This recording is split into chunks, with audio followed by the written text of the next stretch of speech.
I mean, good evening, ladies and gentlemen. Welcome to a late edition of the Early Late Nights Gaming Show.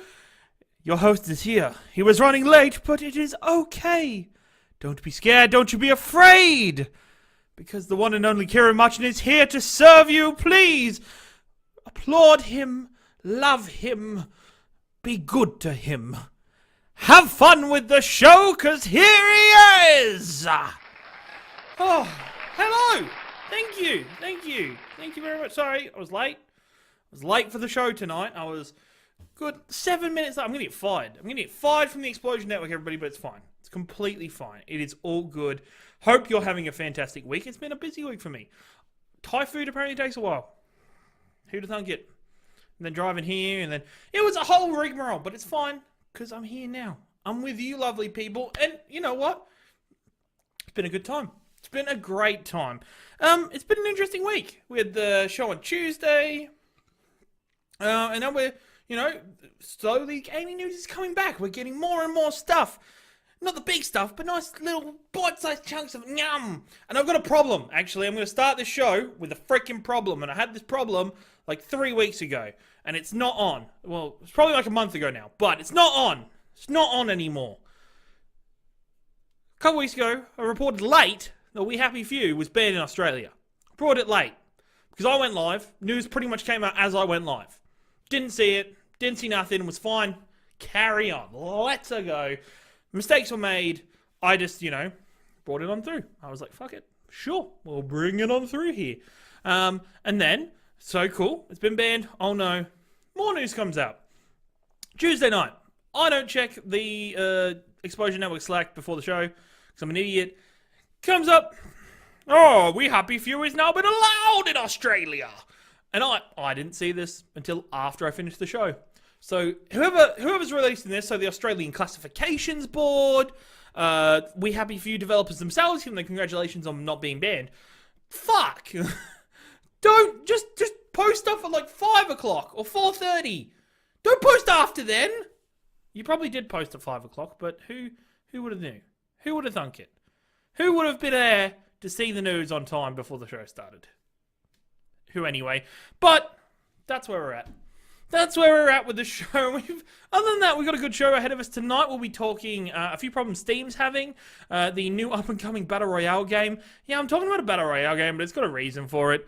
We've also got the NBA 2K19 cover was posted with a special edition cover for Australia, as well as bit of a closer tidbit of this week. For me, I've been thinking about something for the last couple of days, and I want to talk it out with yous. I want to really bring the topic to the table and get your ideas on it, because for me, I'm running out of ideas, really. Running out of ideas completely. But also, if you caught last week's show, I think it was last week, might have been Tuesday. It's a good chance it was Tuesday. Talking about loot boxes. Might have been Friday. Anyway, one of the last two shows, we're talking about loot boxes. And so France has done something similar. France regulators have already had a look at loot boxes. They're saying it's not gambling. Interesting. I'll see how that impacts the Australia survey and inquiry that's going on. They're saying they are to be somewhat, regulated or kept an eye on, but they're not gambling. So hey, we'll see. We'll see where that goes. We'll dive in to the first topic of the week. So, Battle Royale games. They're the flavor. They're the big thing at the moment. Everybody wants it. Everybody in the world. Just fucking have it. Just be on it. Everybody make a Battle Royale game. That's what we're up to. That is the place we're going to at the moment. Once again, went to the news articles, places, pages, GameSpot. I'm looking at you mainly. Billions of fucking Battle Royale news stories. I don't care. None of this. But I did read that there is the Darwin project coming for Xbox exclusivity. It's out for free right now. It was announced at E3 in the Xbox conference. And it's different, I guess. And that's not really what I want to talk about. I don't really want to talk about the game itself. You see, the game itself is, instead of a 100-man Battle Royale, it's a 10-man Battle Royale game. There's more survival mechanics involved, so you will be dying to stuff like the cold, or hunger, or thirst. You will have those problems. It's a smaller map. It's a smaller event with less people, I guess. It was the thing that they were like shoutcasting at E3, as you can see now if you're watching the video version, if not audio members. It's a guy in like a yellow shirt. He was yelling. It was really weird.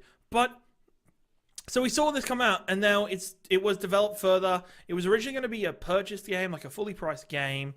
Now it's not. It's completely free, and it's Xbox exclusive. It's a whole thing. And for me, I wanted to talk about. So we're on the edge at the moment. We're on the curve of when AAA games start bringing out battle royale games. So AAA Call of Duties and Battlefield start coming out with their own version of the battle royale. We're at that point. So it'll be interesting to see their different makeup of the freaking the genre. The genre could very well, be something. Yeah, it could be something completely different. It could be something that's total crap. We don't really know, but for me, you see, it's about I don't know. It's really frustrating to see exactly what's been happening the last couple of days.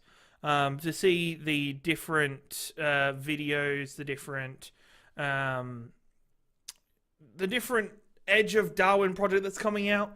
We've got a whole lot of stuff. So to see it really develop and to see it start coming out on Xbox exclusive, which already has player unknown battlegrounds on it exclusive. Cool. Even though we talked about it quickly that PUBG is not the premier game anymore. It's not the big daddy on the mountaintop. It's still the big game that Xbox is putting a lot of money into to make it exclusive. Yet here comes Darwin Project wanting to kind of chip in on that limelight. I've not read into exactly if Xbox are putting into anything. I don't think so. I think it's just the developers that are selecting to make this Xbox exclusive. But with all the things at the moment that's happening, with all the Sony crossplay factor for it, it's all over the shop. It's all over the place a little bit, and it's a little bit worrying to see these makers have to turn to this kind of free-to-play model because that's what's worked for Fortnite, and it happens a lot. We had the rush of open world games. You have the rush of cartoony IP characters. It happens in waves, and it does happen, but we're starting to get to the point where it's going to end up in a tailspin. We're going to end up going round and round in circles, the developers chasing their tails a little bit until this is completely out of fuel. And I hope Battle Royale games run out of fuel soon. I fucking desperately want it. Really need it to be desperately out of fuel because it's frustrating to see developers that could be working on some great games. And I think it almost, it lends itself to my topic later that I want. I don't know. I don't really like talking about Battle Royale games, and I'm doing it again, and it frustrates the shit out of me, and I complain every show. But it's where we are in the gaming community right now, in the gaming market, so it's not something that can be completely ignored, even though I wish it could be. Make Battle Royale games obsolete, people. Obsolete! As I move on to the next story, and this one was a bit of a hairy one, ladies and gentlemen. This is a bit of an interesting... So, Steam went through a whole doozy of a court case recently, where they had a whole heap of problems with the Australian... Dylan just said again with this. Steam had a whole heap of problems with the Australian Consumer Board, with their policy on refunds, the different bits and pieces, and it was all apparently sorted back in February, March, where they came to terms. They slapped a big fine on Steam, and they had to do several things. One of them was that they had to post a terms and conditions on the main Steam page, both the website and the app, for a total of 12 months. They had to have it there. And that was court mandated by the ACCC. And so when you start a sale and you change the homepage, you should really, change it with it, maybe. Change the factors that it rolls on. Make sure, keep the T's and C's there because you're court mandated to do it in Australia.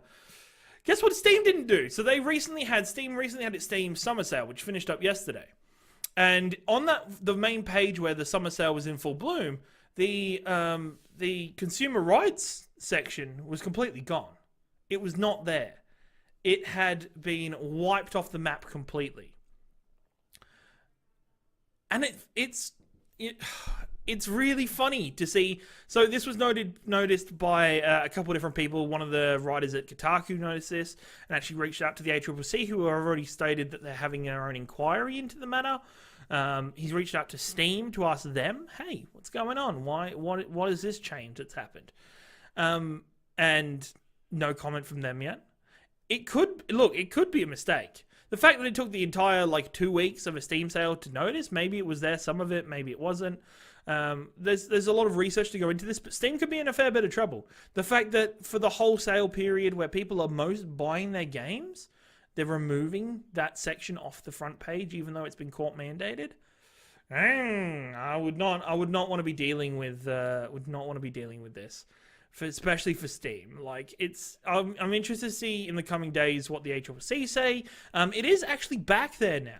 So if you go there now, the Steam store page has actually been updated. It now has the consumer rights down the bottom again. So it's back to normal, but I don't think we've heard the end of this. I don't think Steam are quite prepared enough to actually bite the bullet on this one, to actually go the whole way to see what's going on. I'm excited to see what they think of and what actually comes out of this, because this could be a problem. And the whole Steam thing was, I've gone over it once before. The whole Steam thing was bad business, and bad business, not following the country rules, and it's a thing that happens, and it's why other marketplaces have several marketplaces for each country.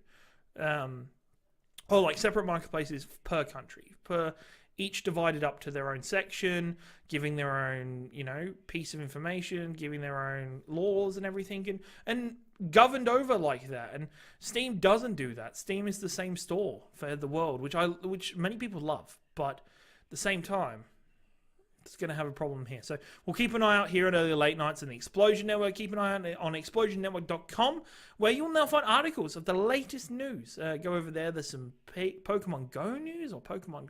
I think it's Pokemon Go. One of the Pokemon games. There's some news about that. There's the full story about We Happy Few at the Explosion Network. I know Dylan especially will be keeping an eye out for the big news stories and bringing them to our website. So have a gander every day. Keep an eye out for it. Follow us on the Twitter at ExplosionPod to keep an eye out for all the latest news stories there. And then NBA. Which people like the NBA? Not there is a market for the NBA games. NBA 2K is the biggest basketball franchise of the last probably almost a decade now. And it's been interesting to see that NBA Live is still a thing. NBA Live is apparently still a thing, and it's what? Why? EA, you do it so badly. 2K is crapping on this every single year, and the 2K games are the marquee gaming experience for sports games now, with lots of the sporting games and sporting titles and franchises turning to 2K to be developed by them. It's a shame WWE's terrible. It's really a shame for that one, but NBA's doing a fantastic job. It's doing probably the premier one, the head one, the one that everybody talks about, and it's just been announced today, the new covers.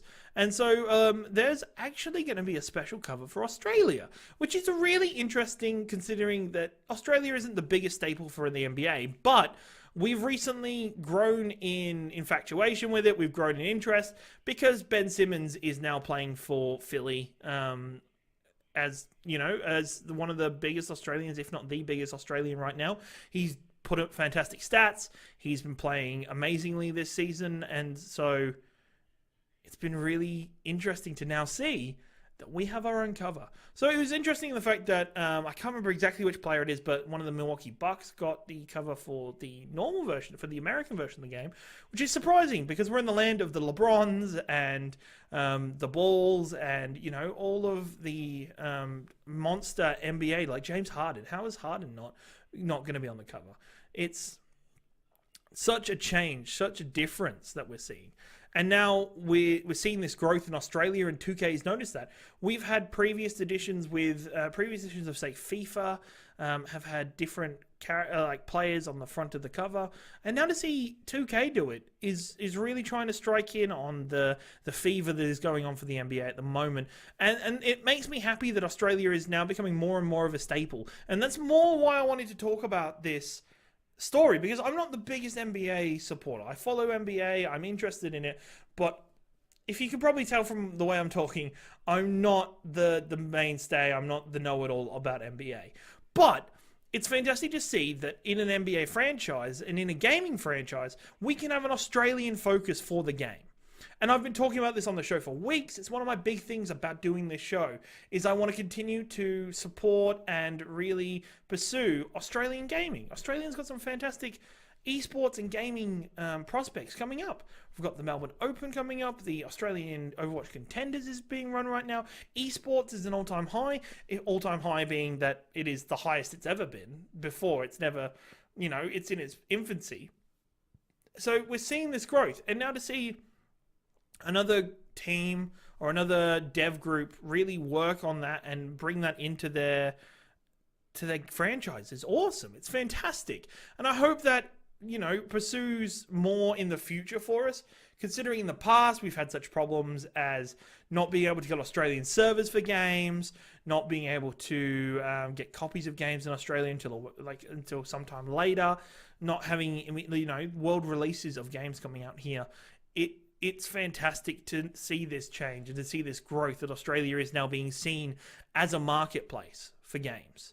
And that's what we want it to be. We want to be a marketplace for games. We want to be a destination for gaming, to come and to join and to be a part of the world stage when it is coming to this. Because through the work of PAX, through the work of EB Games Expo, we're getting more and more people to Australia. We're seeing more of our own game devs evolving. We're generally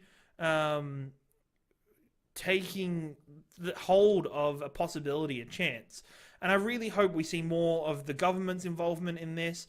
I really hope we see the development of gaming in Australia, because it's fantastic. It's a beautiful thing to see. So make sure you support it. If you're a fan of NBA, if you want to give it a try, make sure when it comes out later this year that you grab a copy of NBA 2K19, support it, show that Australia actually likes it, so we get some more. So people feel like giving us more love. Tidbit of the show. Show's been quick this week. Show's been quick. It's been, it's been a bit of a light week. And I think this goes on to my conversation I want to have here.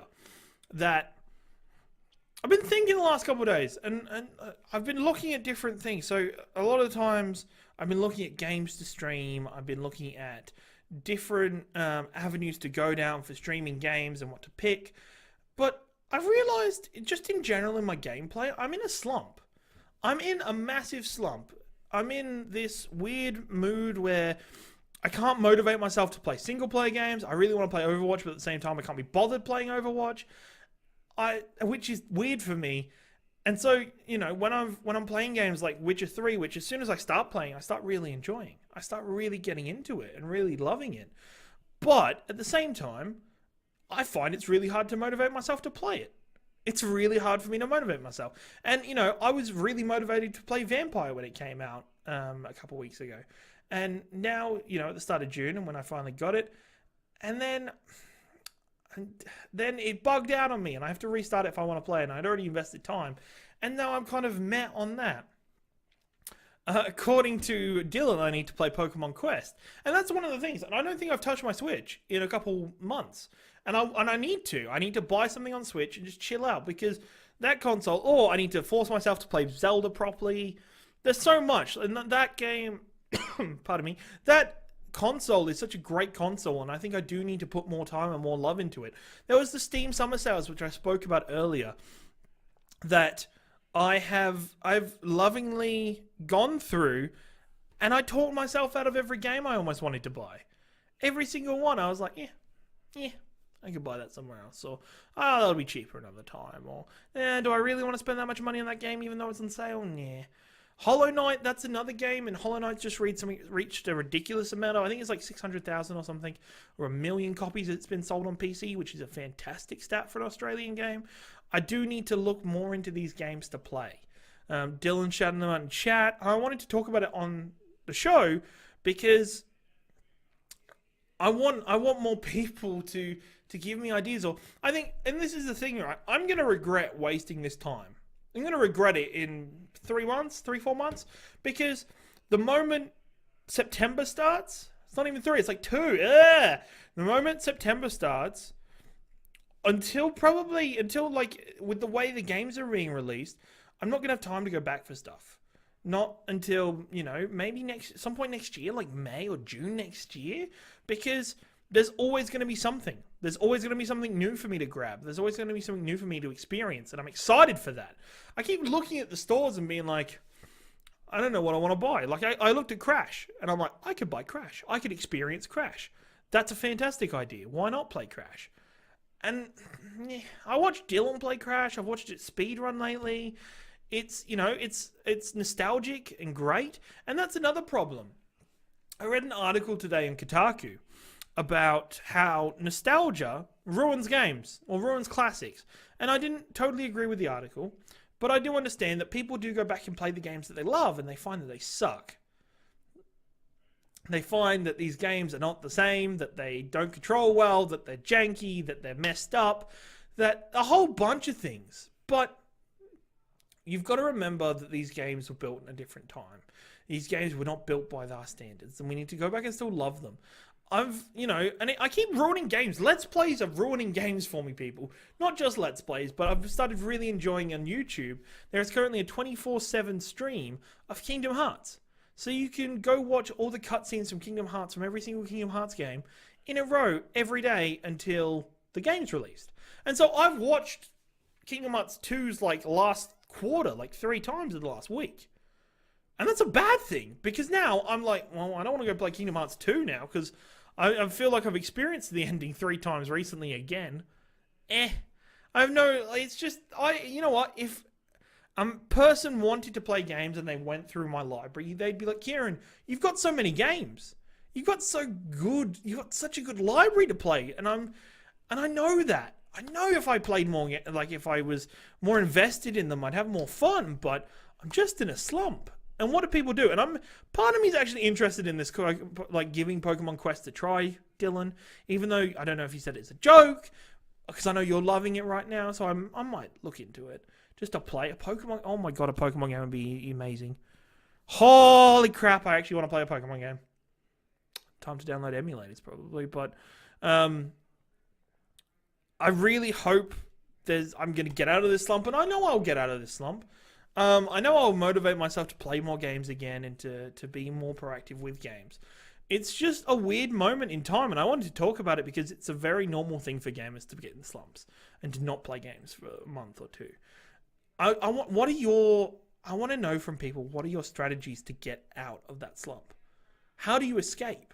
How do you remove yourself from that feeling, from that blech, from the I can't be bothered, I just can't.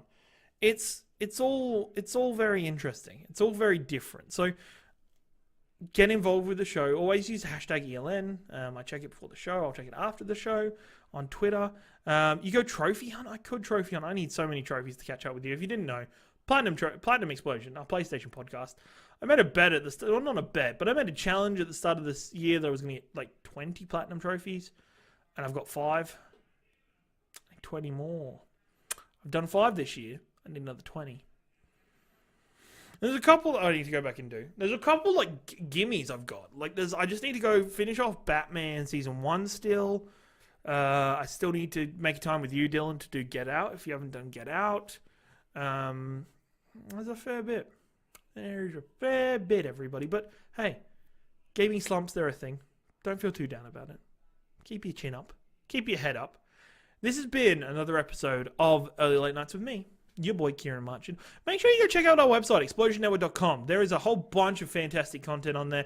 As I said earlier, we're doing news now. How many times can I say now in a sentence?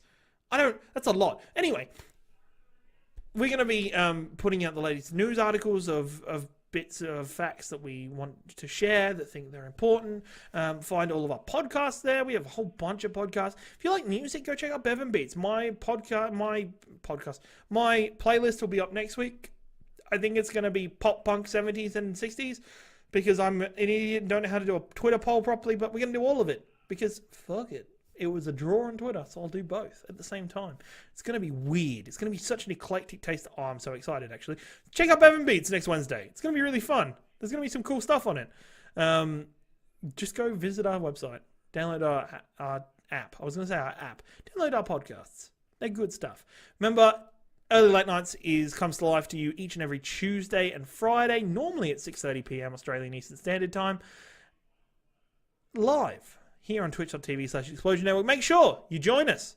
Talk to me. Yell at me. Interact with me. Tell me what you think about the show. As we go through each topic by topic, minute by minute, hour by hour. I don't even know where I'm going with this. And then, it's okay though. If you can't make it live, that's fine. The next day, 24 hours later, there will be the podcast and VOD version of the show on all good podcasting services and youtube.com/Explosion Network. About 7 o'clock the next day. Wednesdays and Fridays and Saturdays. They're nice days. Check them out. It's pretty cool. Come join us whenever you want. It's been a pleasure to have you here tonight. Please get comfortable. Play some good games this weekend. Enjoy yourselves. And I'll see you next Tuesday. Thank you very much. Have a good night. See you later.